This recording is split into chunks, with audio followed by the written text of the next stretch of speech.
There is only one city in the world that is built inside a park. This is the story of that park, the only park in the world with a city inside it.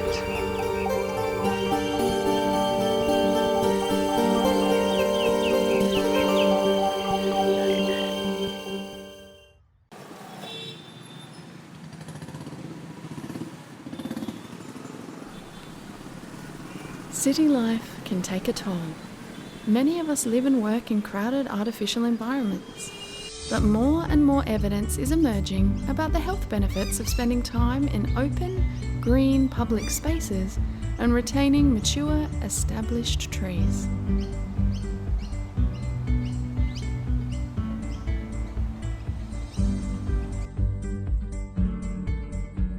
Nearly every city has one or more parks.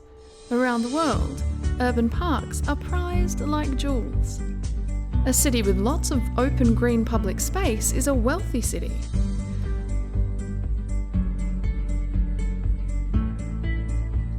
One city has not just a few green gems, but an entire garland of jewels. Adelaide is the only city in the world that is built inside a park. The park's not a circle.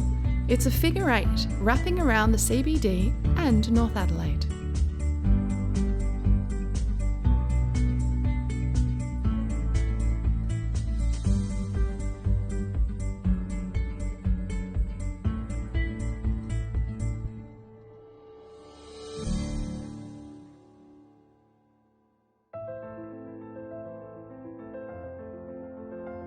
Your Adelaide Park Lands were designed in 1837.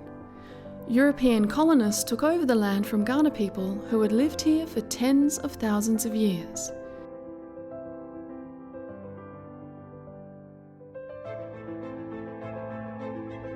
Despite losing their lands, many Kaurna people remained in the vicinity of the colonist settlement. It took only 2 decades for the colonists to strip the parklands of almost all native vegetation. But since then, slowly and gradually, parts have been revegetated.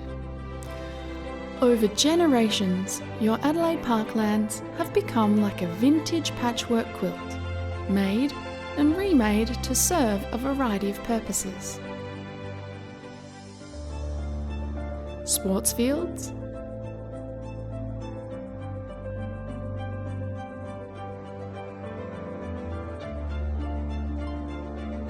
playgrounds,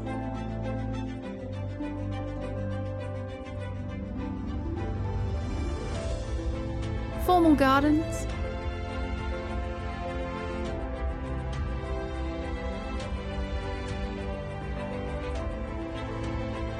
open-air event spaces,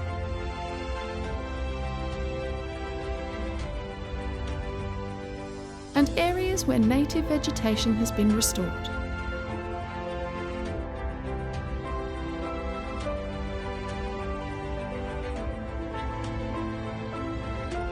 The patchwork includes lots of separate parks, but they make up something larger, much more significant than any one park in isolation.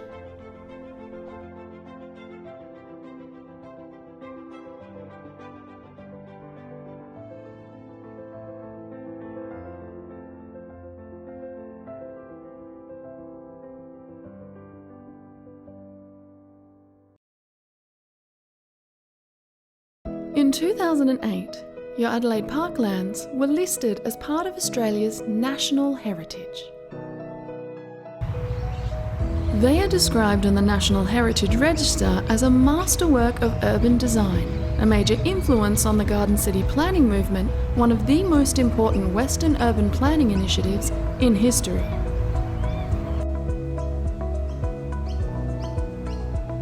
A lot of cities around the world have a parkland, but to have this incredible north, south, east, west area of parklands that envelops the whole city is really special and quite unique to Adelaide.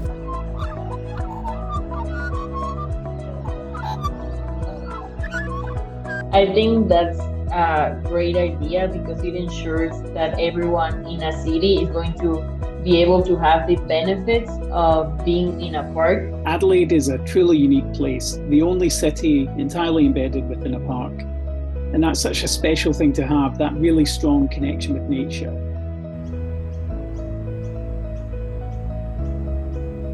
There is no city that has this kind of inner city landscape.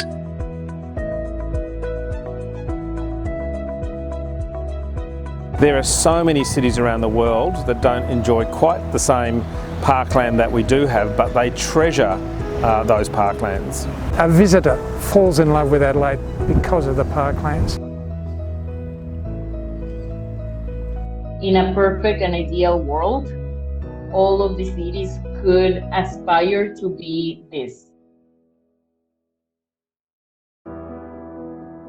Despite their world significance, your parklands are shrinking.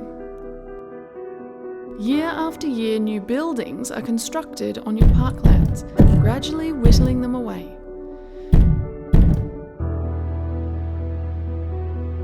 Think about the challenges the world's facing now around climate change. It's really important to have green spaces, cooling spaces in your CBD and around your city centres. We can't have a situation where the parklands are slowly eaten up by pet projects for politicians. If we use it and it means more buildings, we'll eventually lose the asset that is world class. Community actions in support of your parklands are sometimes effective. Nature, the biodiversity of that, to take that away from us. But there is no law that protects your Adelaide parklands from these constant attacks. Ad hoc decision-making leaves them vulnerable. Of all places, they've got to choose our parklands. Valuable land next to the city centre. Is it a green treasure, or is it merely a future development site? They can't be considered as a land bank. It was just horrifying to think that anyone would consider this as a land bank. But your Adelaide parklands will be protected only when a sufficient number of people demand that they're protected. They are world's only, but they need you to help protect them.